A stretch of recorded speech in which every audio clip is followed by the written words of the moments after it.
Philosophers world channel में आपका फिर से एक बार स्वागत है। आइए जिडू कृष्णमूर्ति की एक और किताब ईश्वर क्या है, इसका भाग 1। मन ज्ञात है। ज्ञात वह है जिसका अनुभव हम कर चुके हैं। उसी माप से हम अज्ञात को जानने का प्रयास करते हैं, किंतु यह बात स्पष्ट है कि ज्ञात कभी अज्ञात को नहीं जान सकता।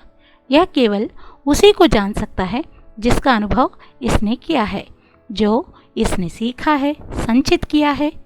क्या मन अज्ञात को जानने की अपनी असमर्थता के सत्य को देख सकता है? निश्चित ही। यदि मैं स्पष्ट रूप से देख लूं कि मेरा मन अज्ञात को नहीं जान सकता, तो भीतर पूर्णतः मौन होता है।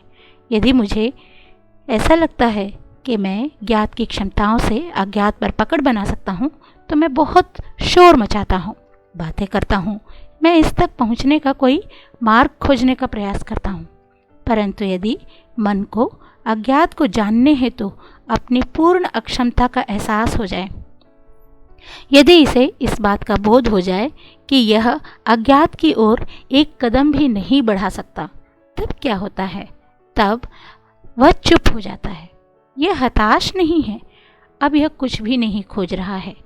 खोज की गतिविधि ज्ञात से ज्ञात की ओर ही हो सकती है। मन तो बस यही कर सकता है, जान ले कि यह गतिविधि अज्ञात को कभी नहीं खोज पाएगी।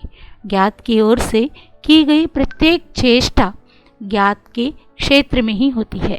यही एक बात है जो मुझे महसूस करनी होगी, जिसका मुझे प्रत्यक्ष बोध करना होगा। तब बिना किसी उद्दीपन के, बिना कोई प्रयोजन बीच में लाए, मन मौन हो जाता है। क्या इस बात की तरफ आपका कभी ध्यान नहीं गया कि प्रेम मौन होता है? यह किसी का हाथ पकड़ते समय, या स्नेहपूर्वक किसी बच्चे को निहारते हुए, अथवा संध्या के सौंदर्य को ग्रहण करने के क्षणों में हो सकता है। प्रेम का कोई अतीत या भविष्य नहीं होता, और इसलिए इसमें मौन की असाधारण अवस्था होती है। और बिना इस मौन के, जो कि पूर्ण रिक्तता है, सृजन होता ही नहीं। अपनी क्षमताओं में आप बड़े चतुर हो सकते हैं, किंतु जहाँ सर्जन नहीं है वहाँ विनाश है, क्षय है, और तब मन का क्षरण होने लगता है। वह मुरझा जाता है, बिखर जाता है। जब मन रिक्त, मौन होता है, जब यह पूर्ण निषेध की अवस्था में होता है, जो स्तब्धता नहीं है, ना ही विधिपरक होने का विपरीत है, अपितु एक पूर्णतः भिन्न अवस्था है जिसमें समस्त विचार का अवसान हो गया है, केवल तभी उसका आविर्भाव संभव है, जो अनाम है। मुंबई, 6 जनवरी 1960।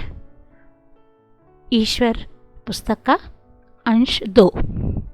जीवन के बारे में यंत्रवादी मत यह है कि मनुष्य चूंकि अपने वातावरण अथवा विविध प्रतिक्रियाओं का परिणाम मात्र है, जो केवल इंद्रियों द्वारा ही प्रत्यक्ष हो सकता है। इसलिए वातावरण तथा प्रतिक्रियाएं एक ऐसी बुद्धिसंगत प्रणाली द्वारा नियंत्रित होनी चाहिए, जिसमें व्यक्ति को केवल बने बनाए ढांचे के भीतर ही कार्य करने की अनुमति हो। कृपया जीवन के प्रति इस यंत्रवादी दृष्टि के पूरे निहितार्थ को समझ लीजिए। यह मत किसी परम लोकोत्तर सत्ता की कल्पना नहीं करता। ऐसा कुछ नहीं है जो निरंतर बना रहे। यह मृत्यु के बाद किसी प्रकार के जीवन को स्वीकार नहीं करता है। इसके अनुसार जीवन और कुछ नहीं, बस एक अल्प अवधि है जो पूरी तरह मिट जाने की ओर अग्रसर है। चूँकि मनुष्य पर्यावरणीय प्रतिक्रियाओं के परिणाम के अतिरिक्त कुछ भी नहीं है, उसका संबंध बस अपनी स्वार्थपूर्ण सुरक्षा से है। इसलिए शोषण, क्रूरता तथा युद्ध के तंत्र की निर्मित में उसका योगदान रहा है। इसलिए उसके क्रियाकलापों को परिवेश के परिवर्तन व नियंत्रण द्वारा ही ढालना और संचालित करना होगा। फिर वे लोग हैं जो इस मत को स्वीकार करते हैं कि मनुष्य सारभूत रूप से दिव्य है, उसकी नियति किसी परम प्रज्ञा द्वारा नियंत्रित व निर्देशित है। ये दावा करते हैं ये ईश्वर पूर्णता, स्वतंत्रता, आनंद, अस्तित्व की एक ऐसी अवस्था की खोज कर रहे हैं जिसमें सभी व्यक्तिपरक अंतर्द्वंद समाप्त हो जाते हैं। मनुष्य के भाग्य को निर्देशित करने वाली सर्वोच्च सत्ता में उनका विश्वास आस्था पर आधारित है। वे कहेंगे कि इस लोकोत्तर सत्ता या उच्चतम प्रज्ञा ने ही संसार का निर्माण किया है तथा मैं अहम व्यक्ति अपने आप में शाश्वत है व उसमें नित्यता का गुण है। कभी आप सोचते हैं कि जीवन यांत्रिक है तथा अन्य अवसरों पर जब दुख और असमंजस घेर लेते हैं तब आप आस्था की ओर लौट आते हैं, मार्गदर्शन और सहायता के लिए किसी परम सत्ता की ओर ताकने लगते हैं।